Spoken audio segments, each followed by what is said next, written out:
Македонската одбојкарска репрезентација направи неочекувани промени пред Европската златна лига и квалификациите за Европското првенство во 2026 година.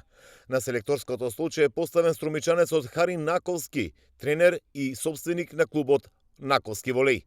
Наковски ќе биде селектор на одбојкарите во иднина, а досегашниот предводник Јошко Миленковски ќе остане во репрезентацијата, но ќе има друга улога, односно ќе помага во работењето на стручниот штаб, потенцираше за Канал Виз Хари Наковски. Значи, прво неочекувано, затоа што очекував можете Миленковски да си ја доврши работата како што беше договорот во наредните 2-3 години, но сепак поради приватни причини тој одлучи да остане само како советник во мојот тим и да јас ја продолжим неговата работа во репрезентацијата. Секако ќе има подмладување.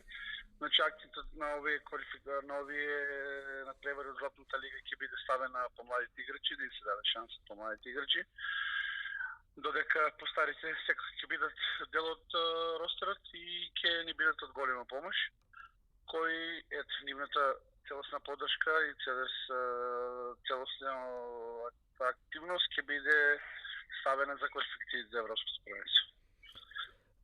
Македонија ќе одигра 6 надпревари во Европската златна лига, а возбудувањето ќе ги почне на 17 мај против Естонија, пошто треба да игра против Чешка, Азербејџан, Белгија, Хрватска и Шпанија.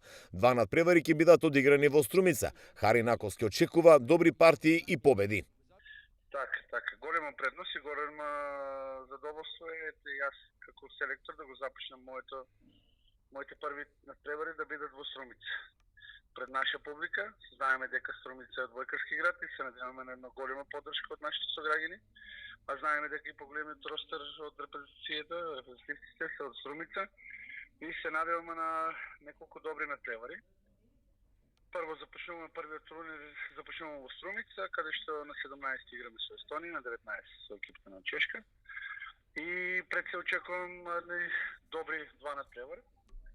Предигра за наредните, каде што ќе бараме шанса за некоја победа. Како што информираше Хари Наковски, во Златната лига простор ќе им се даде на помладите играчи, додека пак за Европското првенство, односно квалификациите, повеќе простор ќе им се даде на поискусните и повозрастните.